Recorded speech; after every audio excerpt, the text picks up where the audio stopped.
Assalamualaikum warahmatullahi wabarakatuh.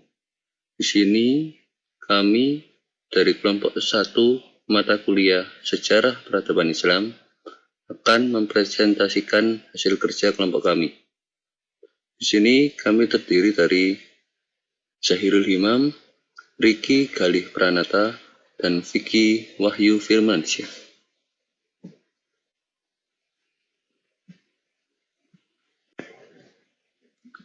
Pada kesempatan kali ini, materi yang akan kita bahas adalah 1. Definisi sejarah peradaban Islam. 2. Ruang lingkup sejarah peradaban Islam. 3. Tujuan dan manfaat mempelajari sejarah peradaban Islam.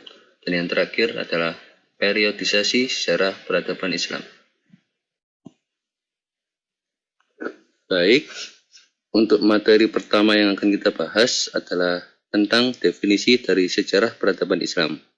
Kata sejarah secara etimologi berasal dari bahasa Arab. Berasal dari kata syajaratun yang berarti pohon kehidupan. Dan dalam dunia barat disebut histoire dari bahasa Perancis, historie dari bahasa Belanda, history dari bahasa Inggris, dan dari bahasa Yunani disebut historia yang memiliki arti ilmu.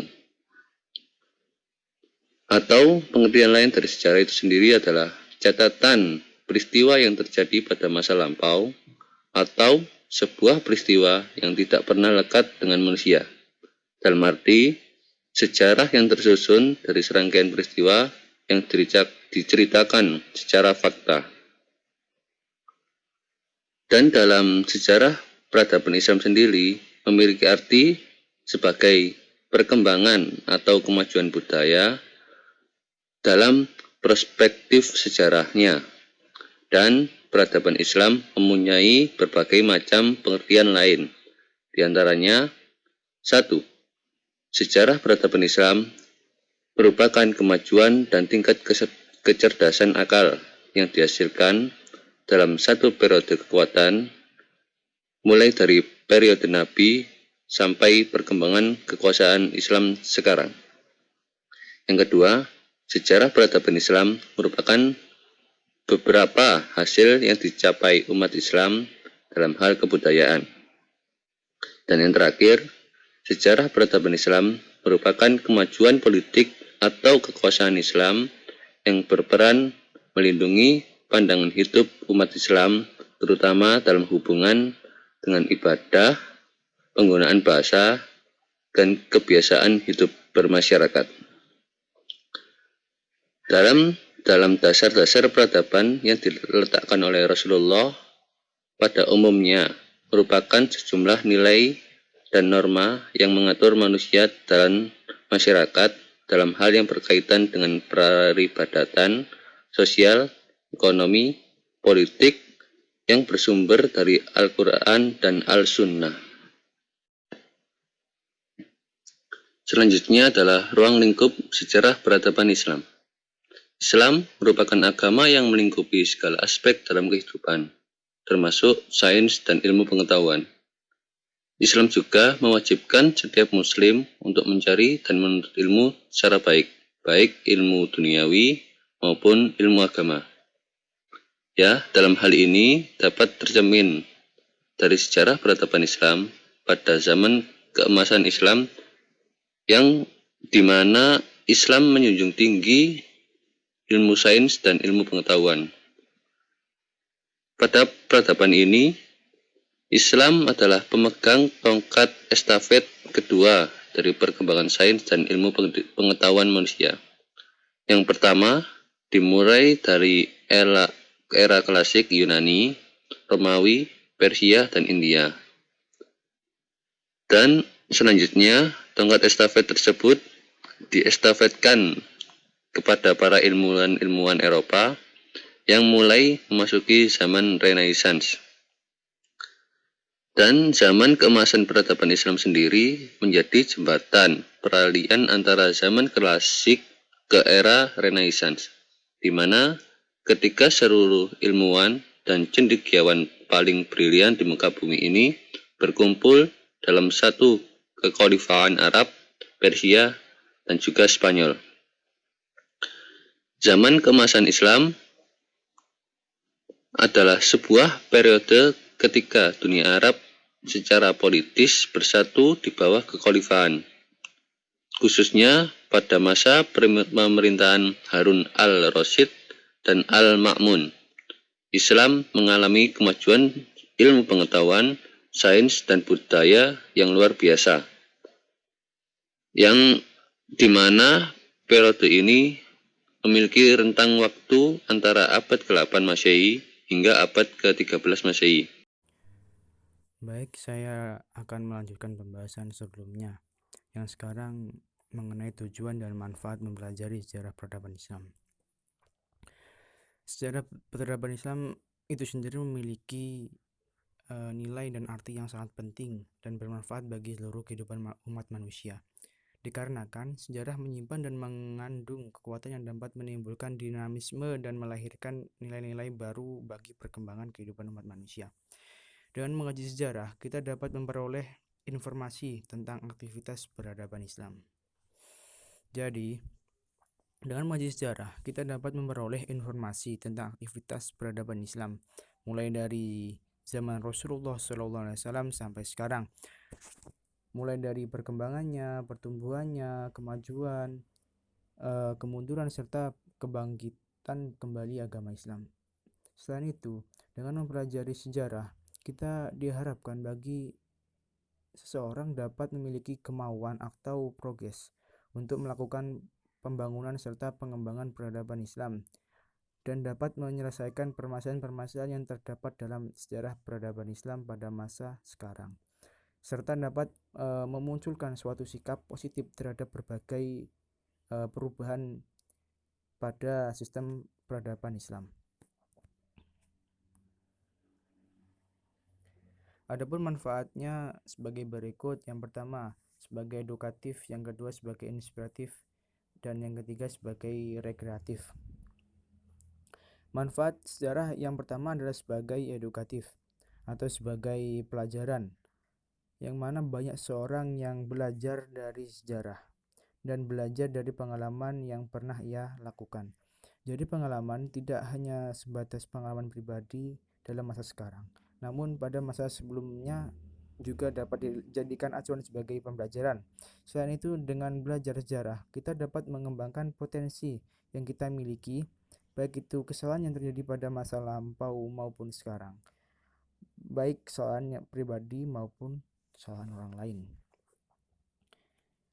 Manfaat sejarah yang kedua adalah sebagai inspiratif, yang mana dari berbagai cerita yang pernah kita baca maupun kita dengarkan, itu dapat memberikan makna inspiratif atau motivasi kepada kita.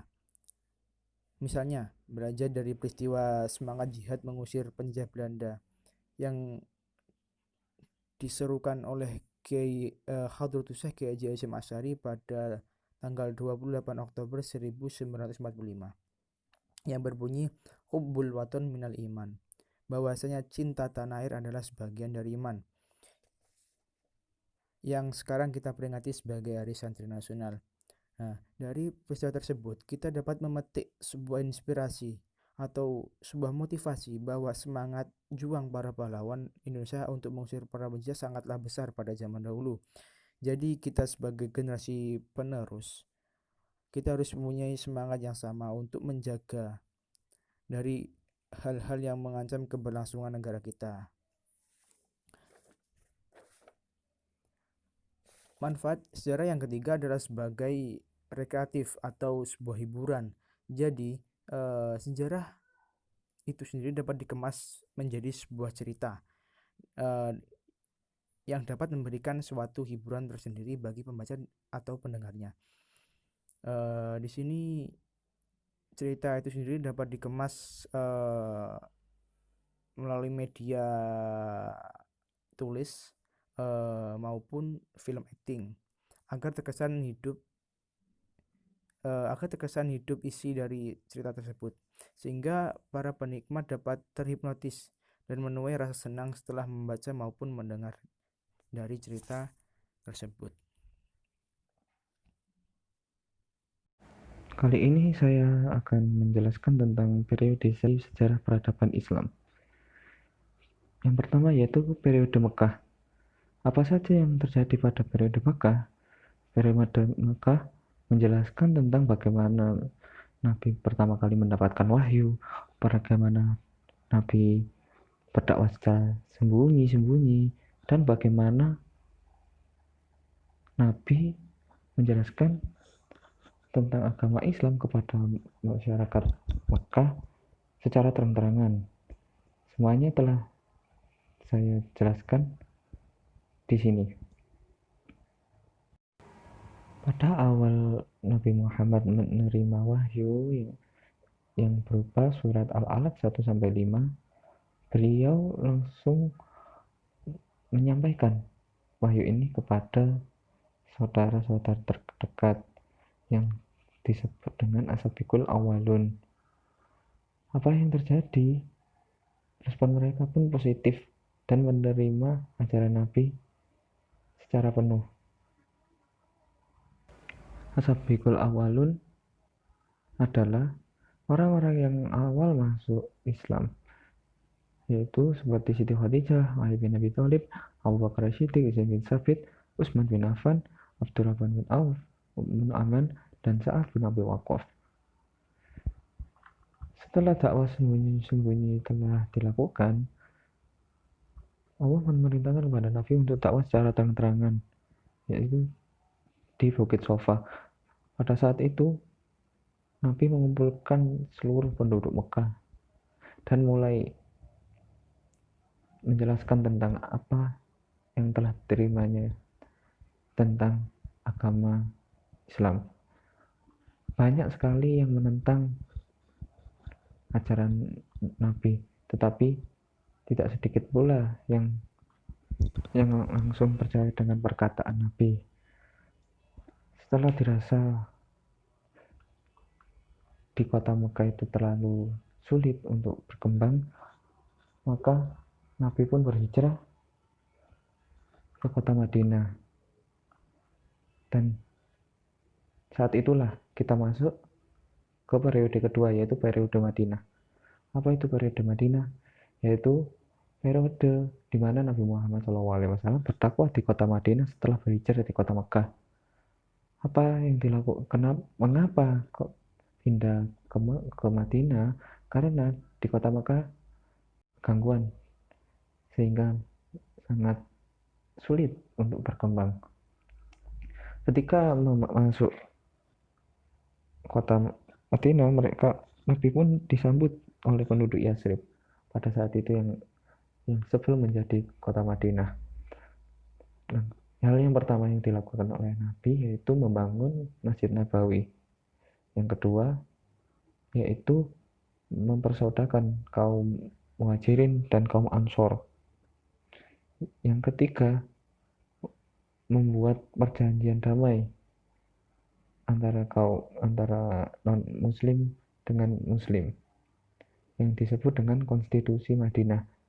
Adapun Konstitusi Madinah yaitu yang pertama, semua kelompok yang menandatangani piagam merupakan suatu bangsa. Kedua, bila salah satu kelompok diserang musuh, maka kelompok lain wajib untuk membela. Ketiga, masing-masing kelompok tidak dibenarkan membuat perjanjian dalam bentuk apapun dengan orang-orang Quraisy. Keempat, masing-masing kelompok bebas menjalankan ajaran agamanya tanpa campur tangan kelompok lain. Yang kelima, kaum muslimin maupun non-muslimin ataupun bangsa Yahudi saling membantu baik moral dan material. Keenam, Nabi Muhammad adalah pemimpin seluruh penduduk Madinah dan dia menyelesaikan masalah yang timbul antar kelompok. Setelah itu, banyak sekali perang-perang yang terjadi pada saat itu demi menegakkan panji Islam. Setelah beberapa kali perang, akhirnya Nabi Muhammad pun kembali ke Mekah dan mengislamkan penduduk Mekah dengan cara perang, yaitu kegiatannya disebut dengan Fathul Mekah. Itulah yang menjadikan periode Mekah dan periode Madinah adalah periode yang dipimpin langsung oleh Nabi Muhammad. Sepeninggal dari Nabi Muhammad, kepemimpinan Islam pun dilanjutkan oleh para Khulafaur Rasyidin. Khulafaur Rasyidin adalah khalifah yang melanjutkan perjuangan Nabi untuk menegakkan agama Islam. Apa saja dan siapa sajakah khalifah-khalifah tersebut? Yang pertama adalah Khalifah Abu Bakar yang telah memerintah selama 2 tahun, yaitu mulai tahun 632 hingga 634 Masehi. Khalifah Abu Bakar terpilih karena pada saat itu orang sahabat-sahabat sangat percaya bahwa Abu Bakar adalah orang yang paling dekat dengan Nabi. Salah satu kebijakan-kebijakan yang dijelaskan oleh Abu Bakar yaitu yang pertama, pemerintahan berdasarkan musyawarah. Yang kedua, amanat Baitul Mal. Yang ketiga, konsep pemerintahan sentralistik dan merakyat. Yang keempat adalah kekuasaan undang-undang. Pada zaman Abu Bakar ini pula terjadi perang, yaitu perang melawan Riddah, yaitu orang yang keluar dari Islam. Hal ini menegaskan bahwa Islam itu tidak terbatas waktu Nabi hidup, melainkan Islam adalah agama yang akan terus ada hingga akhir zaman. Setelah Khalifah Abu Bakar, Khalifah kedua pun dijabat oleh Umar bin Khattab yang memimpin mulai tahun 634 hingga 644 Masehi. Pada saat itu Khalifah Umar bin Khattab dipilih menjadi khalifah ketika Khalifah Abu Bakar sakit keras. Khalifah Abu Bakar pun bermusyawarah untuk menentukan siapakah yang akan menggantikannya menjadi khalifah. Dan terpilihlah Umar. Pada saat itu banyak sekali persoalan yang dialami oleh umat Islam, dan siasat dari Umar bin Khattab yaitu menciptakan lembaga yang dapat membantunya, yaitu Ahlul Hal wal Aqdi, yaitu antara lain satu, menertibkan sistem pembayaran gaji. Yang kedua, mendirikan pengadilan negara dalam rangka memisahkan lembaga yudikatif dengan lembaga eksekutif. Ketiga, kepala negara dalam rangka menjalankan tugas eksekutifnya, ia dibantu oleh pejabat yang disebut Al-Khatib. Yang keempat, membentuk jawatan kepolisian untuk menjaga keamanan dan ketertiban serta menangkap penjahat. Yang kelima, yaitu membentuk jawatan militer. Keenam, Umar juga mendirikan Baitul Mal, yaitu keuangan negara yang dipungut dari pajak dan disimpan dan penggunaannya diatur oleh Dewan. Yang ketujuh, mencetak mata uang sebagai alat tukar resmi negara. Yang kedelapan, yaitu menciptakan kalender Islam atau tahun Hijriah. Khalifah pula mengusulkan yaitu pembukuan Al-Quran. Apa yang mendasari hal tersebut? Karena menurut beliau banyak sekali ayat-ayat Al-Quran yang ditulis di beberapa pohon kurma banyak yang rusak, dan banyak para penghafal Al-Quran yang gugur di medan pertempuran, dan mempercayakan tugas ini kepada Zaid bin Sabit. Dan menjelang akhir hayatnya, Umar bin Khattab menjadi khalifah yang berprestasi, tetapi ia dibunuh oleh budak Persia yang bernama Abu Lu'lu'ah atau Abdul Al-Mughirah karena orang Persia merasa dendam kepada Umar yang telah menaklukkan dan menghancurkan negeri mereka. Umar pun meninggal dalam usia 63 tahun setelah memerintah 10 tahun. Yang ketiga adalah Khalifah Utsman bin Affan, yaitu khalifah yang memerintah selama 12 tahun setelah Umar bin Khattab. Beliau langsung dipilih langsung dari jadi pemilihan Utsman bin Affan sebagai khalifah itu melalui lembaga yang dibentuk oleh Umar bin Khattab. Salah satu prestasi yang pernah dicapai oleh Khalifah Utsman adalah itu pernah menulis kembali Al-Quran yang telah ditulis pada zaman Abu Bakar dan dibuat salinan oleh Zaid bin Tsabit. Setelah memerintah 12 tahun, Khalifah Utsman bin Affan wafat karena dibunuh oleh pemberontak Islam karena adanya kekecewaan kepemimpinan. Pada saat itu pun Utsman meninggal ketika berumur 82 tahun. Setelah itu adalah Khalifah Ali bin Abi Thalib. Khalifah Ali bin Abi Thalib memerintah mulai tahun 656 Hijriah, 656 Masehi hingga 661 Masehi, yaitu Khalifah keempat pengganti Utsman bin Affan. Beliau digantikan menjadi Khalifah menggantikan Ali bin karena terjadi pemberontakan saat pemilihan Khalifah keempat.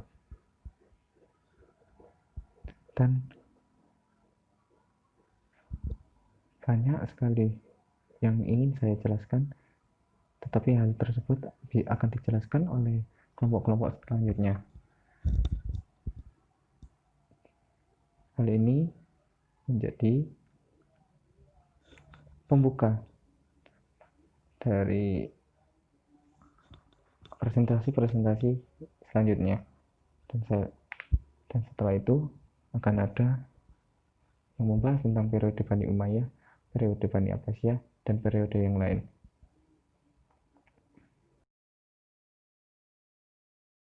Terima kasih. Sekian yang dapat kami sampaikan.